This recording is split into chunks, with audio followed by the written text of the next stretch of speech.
Welcome to the Wicket.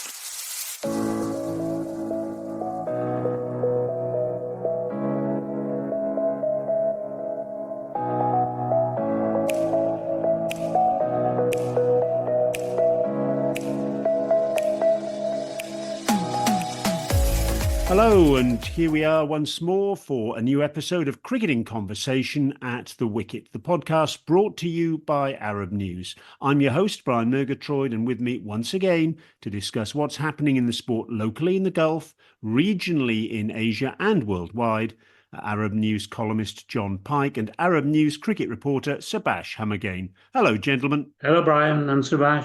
Hi, John. Hi, Brian. And in this show, we reflect upon another test win for Sri Lanka, their third in a row, this time against New Zealand in Galle. India and Bangladesh have been involved in a rain-marred test in Kanpur, but despite that, it's produced some sensational cricket. We pick over that and also talk about a major announcement from the India Premier League's governing council. Ireland and South Africa's men have played out a 2020 international series in Abu Dhabi, and we discussed that. The curtain has finally come down on the English cricket season, with the final act being a rain-affected one-day international series between the hosts and Australia. We chat about that and also look ahead to the Pakistan-England Test series that starts later this month. There are two World Cup League Two series to dissect in Namibia and Canada, and we pore over those. And we look ahead to the ICC Women's T20 World Cup that's set to get underway in the United Arab Emirates.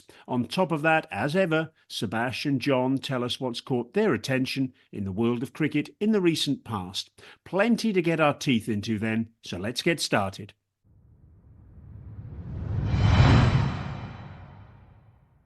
Sri Lanka completed a clean sweep of their two-match home test series against New Zealand in Galle and did so with a crushing win in the second match by an innings and 154 runs with more than a day to spare. The basis for the win was a massive first innings score as the home team racked up 602 for 5 declared, led by hundreds for Dinesh Chandimal, Kushal Mendis, and it almost goes without saying, Kamindu Mendis, his fifth three-figure score in tests in 8 matches. He went past 1,000 runs during the match in his 13th innings, leaving him level with Donald Bradman and behind only Everton Weekes and Herbert Sutcliffe, who both reached their first 1,000 test runs in 12 innings. New Zealand then folded first time around like a pack of cards for just 88 and were asked to follow on. They made a better fist of things second time around, but were eventually bowled out for 360.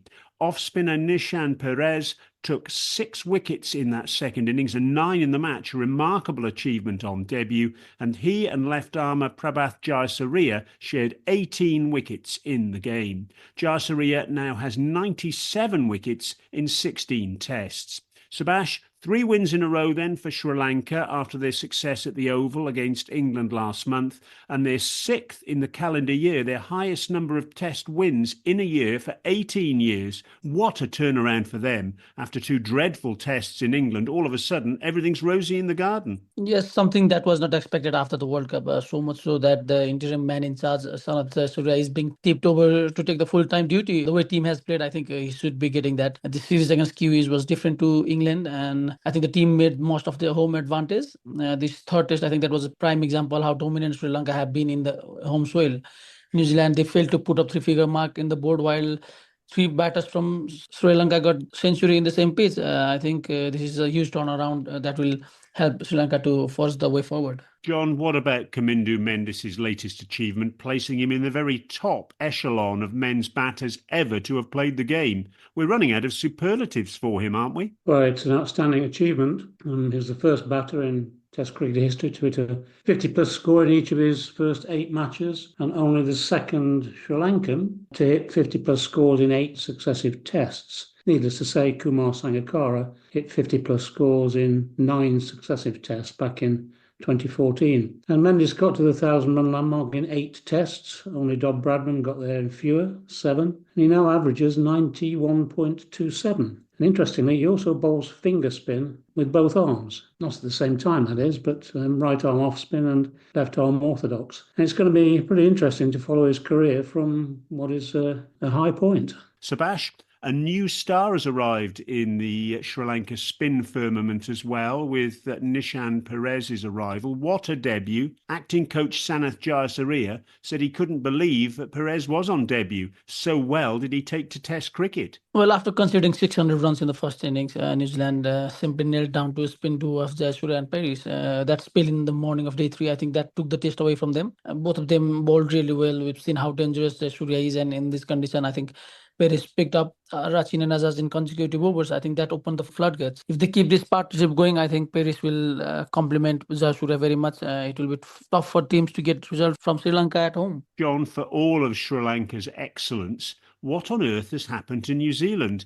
After the way they ran Sri Lanka so close in the first match of the series, this test was nothing other than a disaster for them. What do you put it down to? Well, it is sad to see, especially after punching above their weight for so long, as well as being inventive, setting standards on limited resources. They were winners of the World Test Championship only in 2021, and they've only 2 losses by an innings in the last 10 years. In the second match against Sri Lanka, they only took 5 wickets. And I think there's now a feeling of a crumbling edge about the team, no longer setting those standards of before. We've got stalwart performers drawing to the end of their career. Kane Williamson, Tim Southey, Trent Bolt's pretty well already gone. And what they really need is new ideas, new faces, and possibly new strategies in this different era of cricket. So I think we've got a transition in prospect. And then, of course, where do they go next? Oh, my goodness, 3 tests in India. So it's not going to get better for them very quickly, I don't think. No, most definitely not. Subas, it looks like Sanath Jayasuriya will stay on as coach after slipping into the role as an interim following Chris Silverwood's departure post the T20 World Cup. What do you make of him staying on? The players seem to be responding to him. I think it's a no-brainer at the moment. Sanath was there with the team during the World Cup. I think that made his job easier to get the understanding of the squad. And since then, he has got results. Sri Lanka would never have thought that they would. I think beating England away, dominating New Zealand in that way at home. I think if they can produce similar brand against Proteas in November and Australia following late January next year, I think they may be the contenders to play final in the World Test Championship. And if the team is doing well under him, I think there should be more time for him and more assurance to take the team forward. Well, John, Subas mentioned it. Sri Lanka now, they're within touching distance of Australia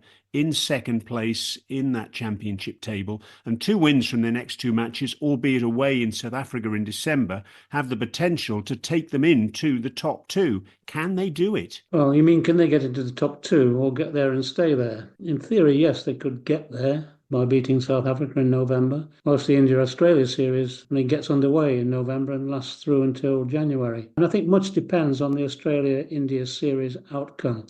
I suspect that Sri Lanka's charge is slightly late. Well, we'll see how things pan out over the coming weeks and months. Sri Lanka's next action is a white ball home series against the West Indies. That's in Dambulla and Pallekele in October, while New Zealand, licking their wounds, are now off to India, as John mentioned, for a 3-test series against the hosts. We will, of course, discuss all that action here at the Wicket.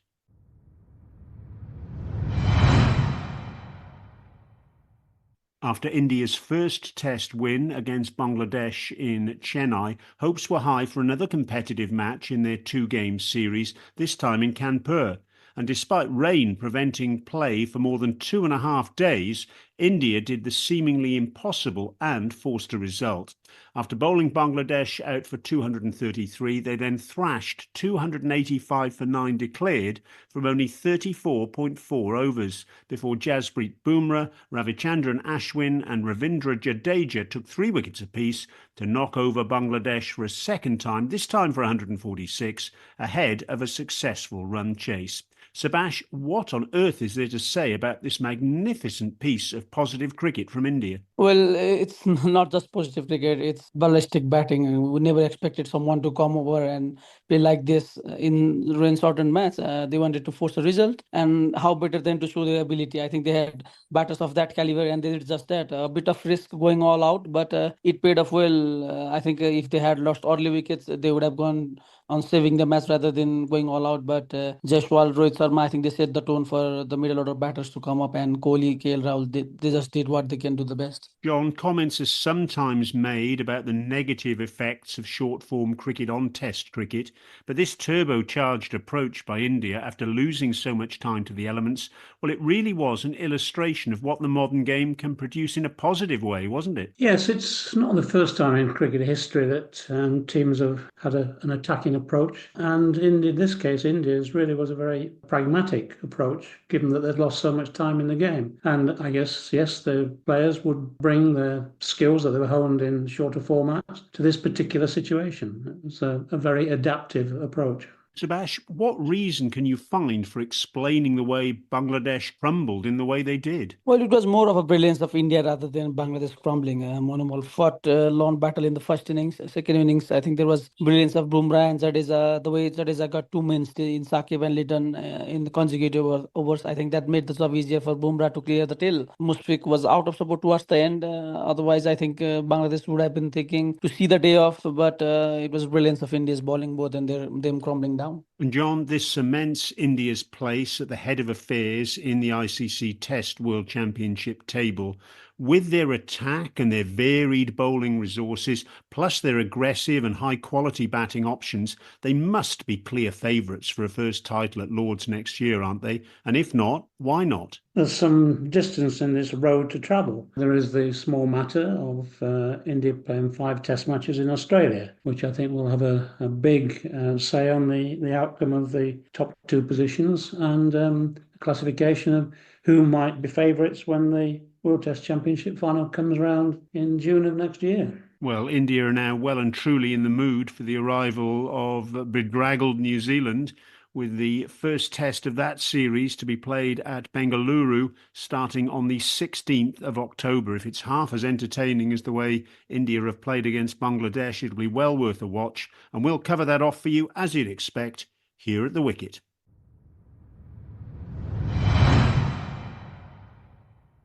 With time lost to bad weather in Kanpur, the attention of the media switched to an announcement by the Board of Control for Cricket in India about the next Indian Premier League auction. This is what's called locally a mega auction, as it will cover the franchises for the next 3 editions of the tournament from 2025 to 2027. No date has yet been announced for that auction, but it looks set to take place in late November or early December, and each franchise will be allowed to retain up to 6 players from their existing list. Subas, the media release by the BCCI confirmed that overseas players have to register for this auction in order to be eligible for the 2026 IPL. In other words, you can't join a franchise in 2026 if you weren't in the auction in 2025, whether you're selected or not. What do you make of that? I think with growing interest in other franchise leagues and player managing workloads to be fit for the nation, BCCI, I think they're aiming to attract top players from around the globe. But I think it will be very little significant. We have seen players like Stark staying out for multiple seasons to manage his own calendar. NOCs would be an issue if there is fixture class or else move in IPL's viewpoint to further enhance its reputation. But their top league and the pulling power they have, I think there's that second to none for other franchise leagues. But there be a confusion if any new talents come up in between these years, so that there could be an issue if team wants the players but they couldn't join. So that's a tricky situation. Otherwise, I think it won't have any huge significance because all the players, they want to play IPL anyways. John, the BCCI has also said that players who are picked up at the auction but who then pull out of the competition without, presumably, a legitimate reason, will be banned for 2 years. Is this the IPL flexing its muscles? For sure it is, and especially I think in the direction of England and Australia, and some of whose players may be considered to have played a little fast and loose with previous regulations. The new regs pushes anyone who wants to appear in the competition to be available every year. And of course, they will now receive a match fee, which I think is equivalent to about $9,000. This will make it increasingly difficult for the ECB, for example, to manage workloads or even prevent players from playing in the IPL. Now, I think it's likely to mean a further dilution of top English players appearing in the county championship, the start of which significantly overlaps with the IPL. Well, Subas, the release right at the bottom confirmed the impact player will remain in place for the next 3 seasons. At least I guess that gives franchises certainty over possible strategies for the auction. But what do you make of that decision?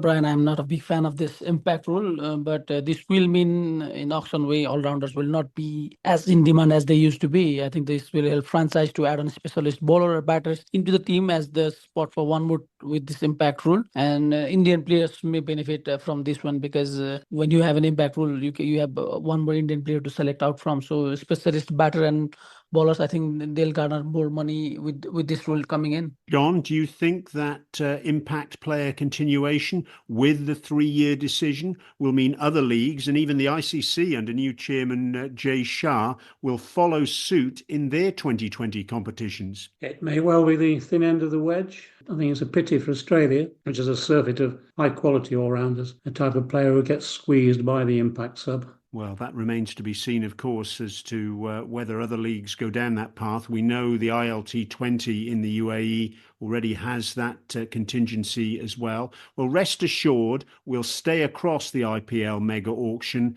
as it draws nearer, and when it takes place, we'll feature all the goings-on here at the Wicket.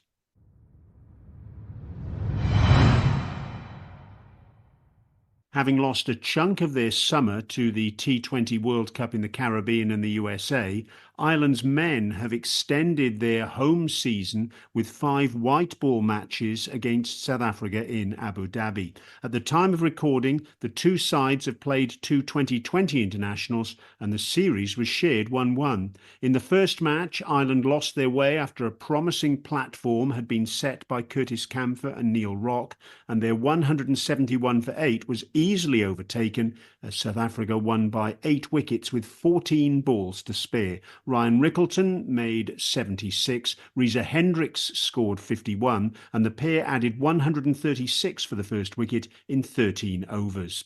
Ireland hit back in match 2. Ross Adair, preferred for this series at the top of the order to former captain Andrew Balbirnie, he made a blazing 100 from 58 balls, his maiden international 3-figure score, and it included 9 sixes. And he and captain Paul Stirling added 137 in 13 overs. All the same, their 195 for 6 still looked under par as they made just 45 from their final 5 overs. South Africa appeared on course to chase down the target as both Reza Hendricks and Matthew Breitskip made 50s, but some superb death bowling by Mark Adair and Graham Hume saw the Proteas fail to reach that target despite at one point needing 28 in 3 overs with 6 wickets in hand. Subas, Ireland made a conscious change to try and inject some aggression at the top of the order with Ross Adair in place of Balbirnie, and you have to say it worked. Is this a blueprint for them going forward in this format, do you think? It seems to be the same. Ross had a fantastic T20 domestic tournament last month, despite playing in the middle order in some of the matches. But he had opened with the Ireland Wolves side. His numbers were not that impressive in the last tour to Nepal, but I think his style of play deserves some backing. Even Storlow making 137 in 13 overs in that second match. I think that was something selectors were looking forward to, and they got it. So it's just right to back him the way they approached at the start of innings. I think he is the right man. Jon, what to say about South Africa? This was eerily similar to their loss in the T20 World Cup final in July when, having manoeuvred themselves into a winning position against India, they failed to nail down the coffin and new batters panicked. Can you take any positives out of this series for them? 130 for 2 in the 14th over to 185 for 9 is a pretty severe collapse. 5 wickets being lost for 25 runs.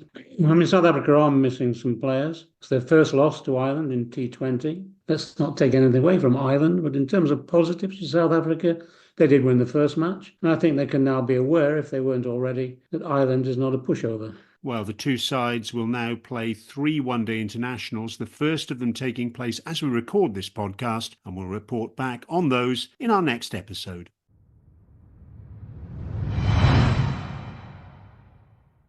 The 5-game one-day international series between England and Australia's men marked the end of the cricket season in England and Wales, and it flipped 180 degrees after we reported in our last episode about Australia winning the first 2 matches very comfortably indeed. The visitors returned to winning ways in a rain-shortened final match to secure the series 3-2, but only after England had won in games 3 and 4 very impressively indeed. In match 3 in Durham, England's acting captain Harry Brook blazed a fantastic 110 not out from just 94 balls, and with Will Jacks scoring 84, the home side won under the Duckworth-Lewis-Stern method, making light of a potentially tricky chase.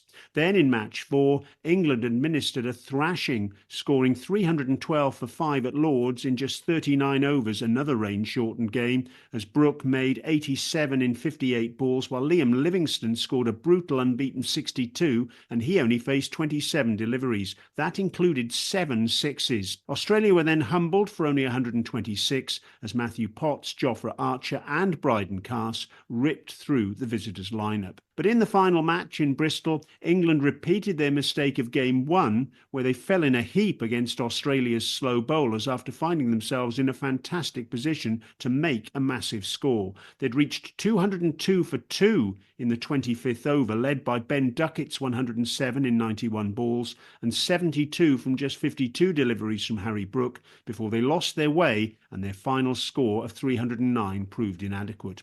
Australia thrashed 165 for 2 in just 20.4 overs when rain arrived, and that left them 46 runs ahead of where they needed to be under the Duckworth-Lewis-Stern method. John, a missed opportunity perhaps for England to win a series against the world champions? Is that the way you see it? Having unexpectedly got themselves all square, yes, it was a missed opportunity, especially, as you mentioned, 202 for 2 in the 25th over. Australia was on the rack, and Brook, batting beautifully, got himself out yet again, and Australia, guilefully led by Steve Smith, used spinners to great effect. None more so than Travis Head, who was the 8th bowler used, took 4 for 28. Must be some sort of a record, that, including Ben Duckett, who nursed his way to a first international century of the season, and then holed out when he ought to have been shepherding the rest of the innings. They ought to have applied a bit more pragmatism than they did. There were signs of it, but sadly not enough. Yes, that's a word we've used once or twice in relation to England on this podcast over the last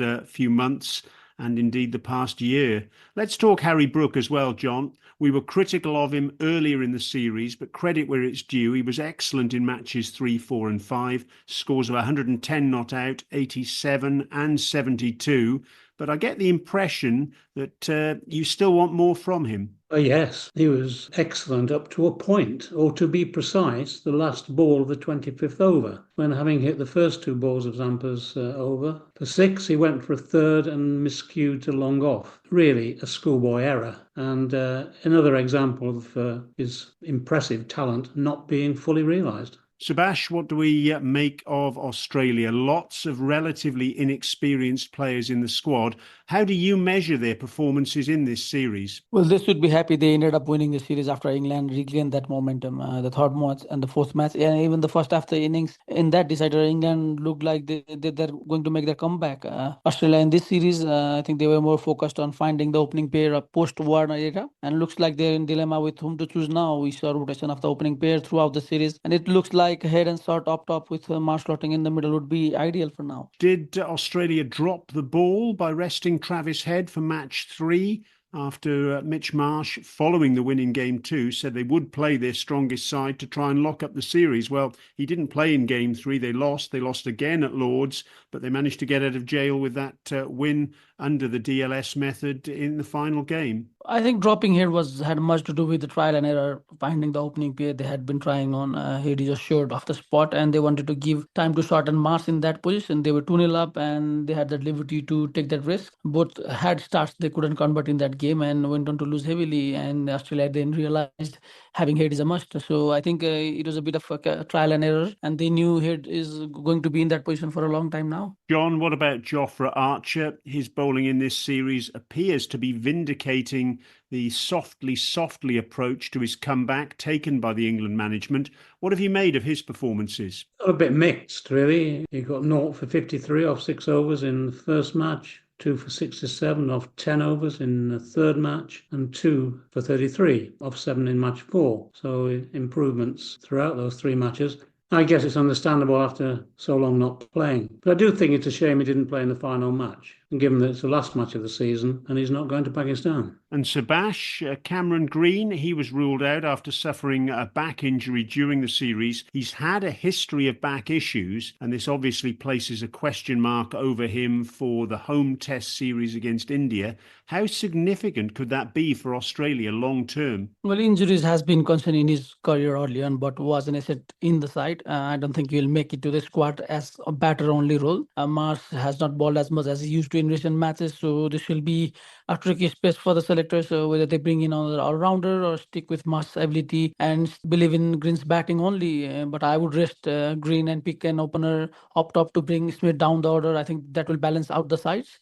Australia, they're backing Mars for the top order role in limited over cricket as well. So I think his bowling ability will not be as trusted as Open. So it's everything up in there. I think selectors, they'll need to see additional pacers in form of Hardy, someone who can bat as well. So I think Green should rest upon and be 100% fit and get back to the role of all-rounder rather than being the batter only. Yes, Aaron Hardy had an excellent white ball tour of England for Australia, and he's certainly put himself in contention for opportunities moving forward. Australia are back in action with white ball matches at home to Pakistan in November.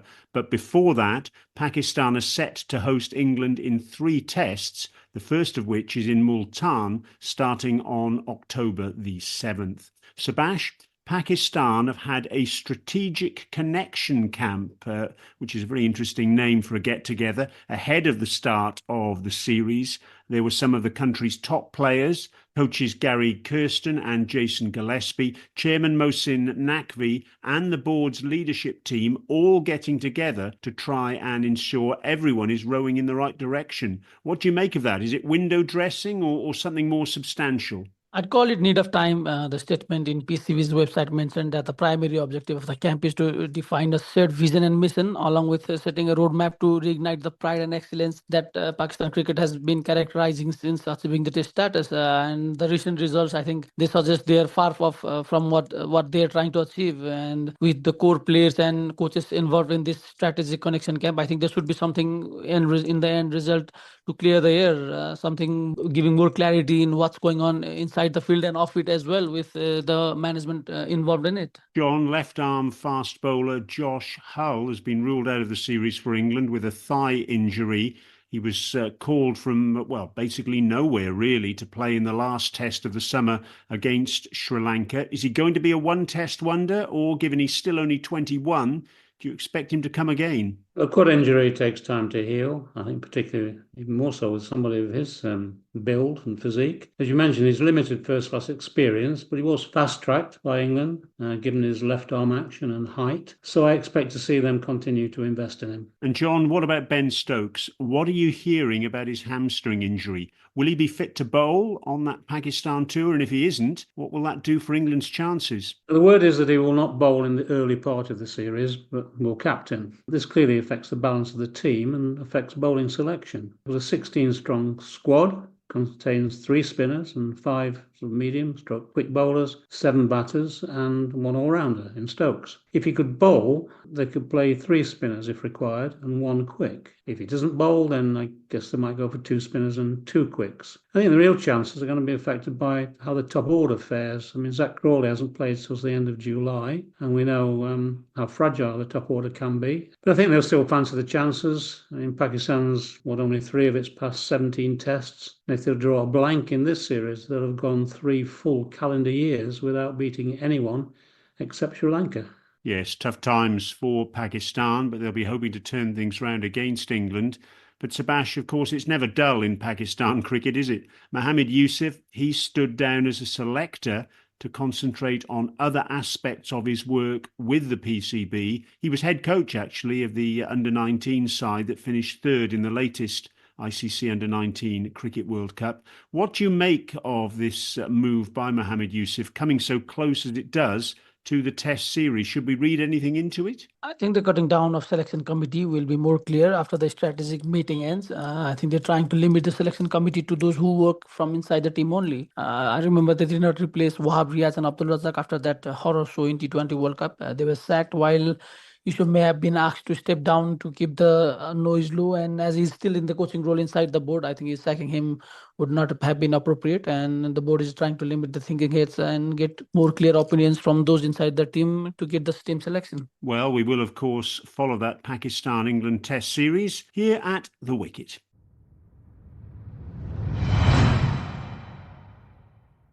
The latest World Cup League Two tri-series have wrapped up in Windhoek, Namibia and King City in Canada.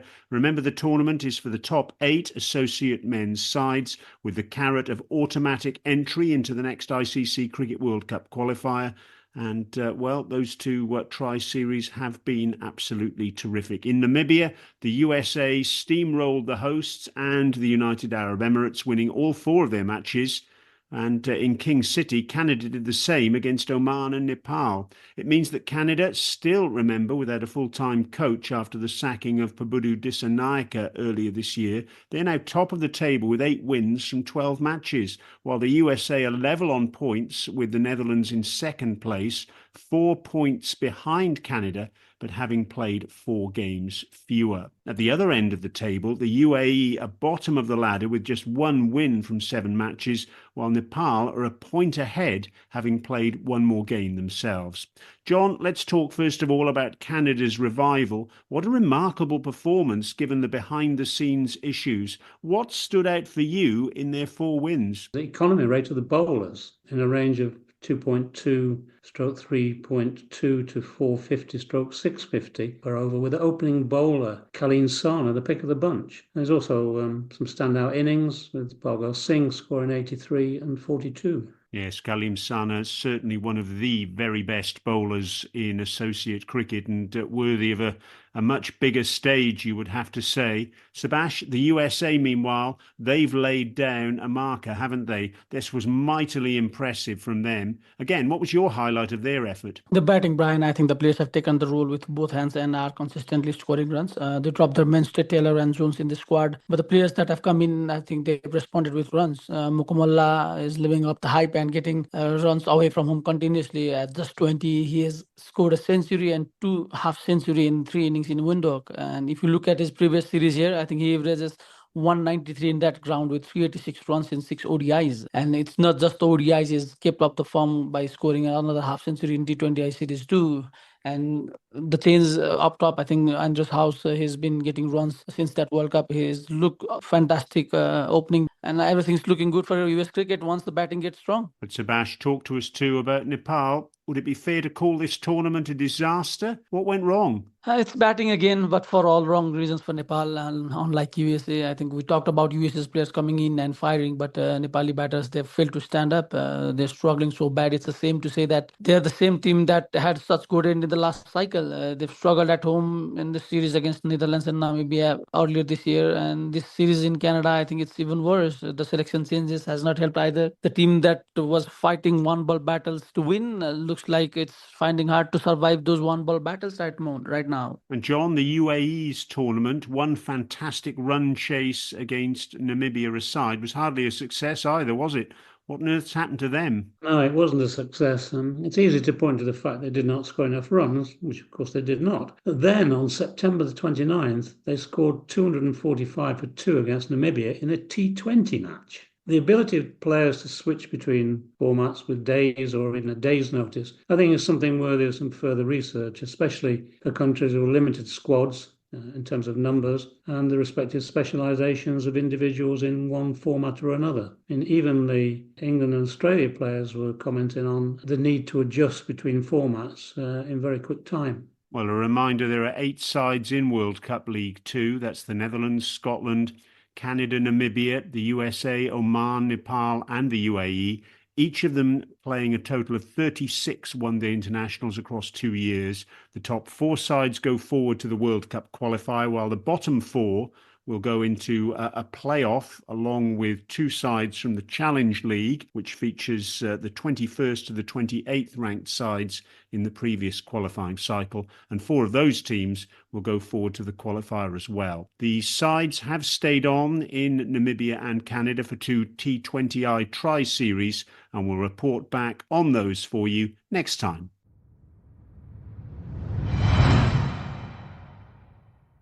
Let's look ahead now to the upcoming mega event in the UAE, the Women's T20 World Cup, featuring 10 of the world's top teams at 2 venues, the Dubai International Stadium and the Sharjah Cricket Stadium. The teams have been divided into 2 groups. Defending champions Australia plus India, New Zealand, Pakistan and Sri Lanka, who won the qualifying event, they're in Group A, and Bangladesh, England, Scotland, who are the runners-up in the qualifiers, South Africa and the West Indies are in Group B. The top 2 sides in each group will play crossover semi-finals before the final in Dubai on October the 20th. Let's talk Group A first of all, John. Is it as simple as Australia and India going through from that group, or can you see any other scenario? It will be a very great surprise if it's not the case. I guess Sri Lanka's could be regarded as a dark horse, but I think Australia and India going through is a safe bet. Subas, can you see any of New Zealand, Pakistan or Sri Lanka breaking into that top 2? We spoke about Sri Lanka there. John mentioned them as potential dark horses. Is that how you see it? Well, if you look at the fixtures, India and Australia play each other in their last match. So if they had faced earlier, there could have been some pressure with the loss in either side of the team's result. But it is tough for other teams to go and get one over without any such pressure. Talking specifically about Sri Lanka, they have 3 matches in Sharjah, including first 2. So if they can win the first match against Pakistan and the second match against Australia, which will be even more important with the match being first for the Aussies in this tournament.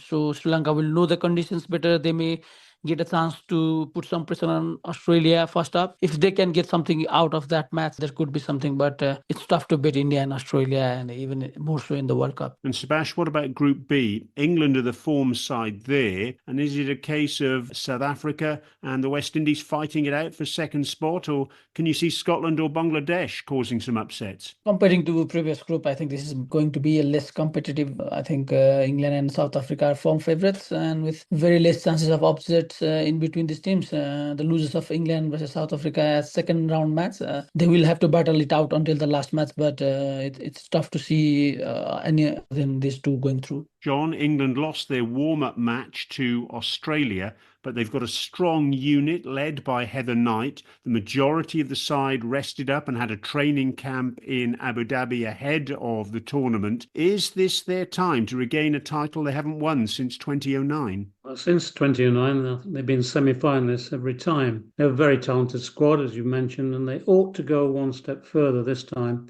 unless, of course, they meet Australia in the semis. Can I ask you now, both of you, to name a player to look out for in each group, either a relative newcomer or an established player who you expect to dominate? Subas, in Group A, first of all?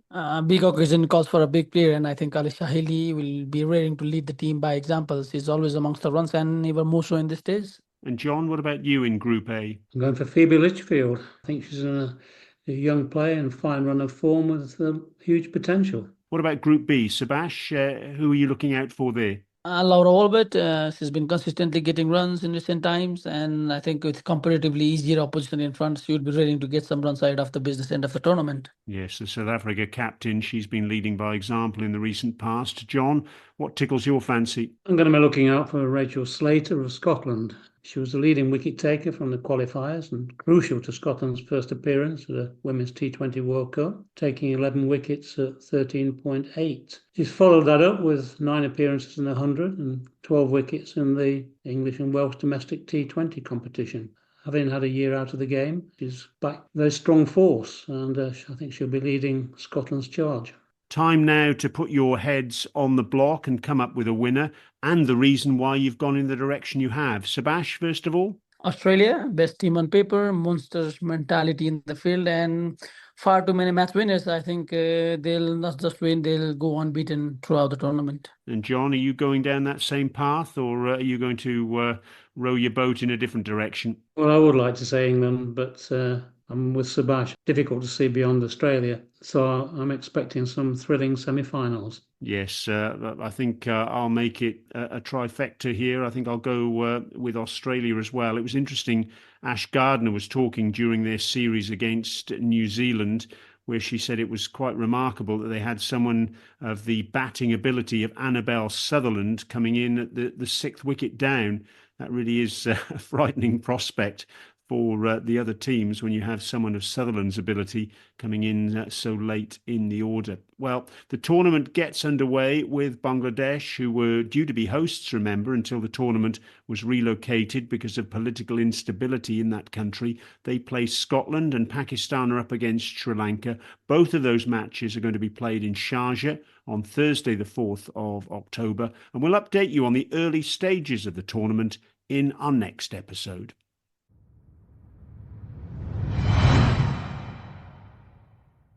And finally, gentlemen, as we always do, let's hear from you about something that's caught your attention this week in the world of cricket. John, first of all? Well, there's always many things, but the one that stands out here is the privatisation, or some would say Indianisation of English cricket. It's now gathering pace. The confirmation that Hampshire County Cricket Club, or the company which owns it, will be sold to GMR, part owners of Delhi Capitals, now that the ECB has got over some objections to the implications for the sale price of its stake in the 100. So I think we can expect a significant proportion of English and Welsh cricket to be controlled by Indian interests in the next 5 years.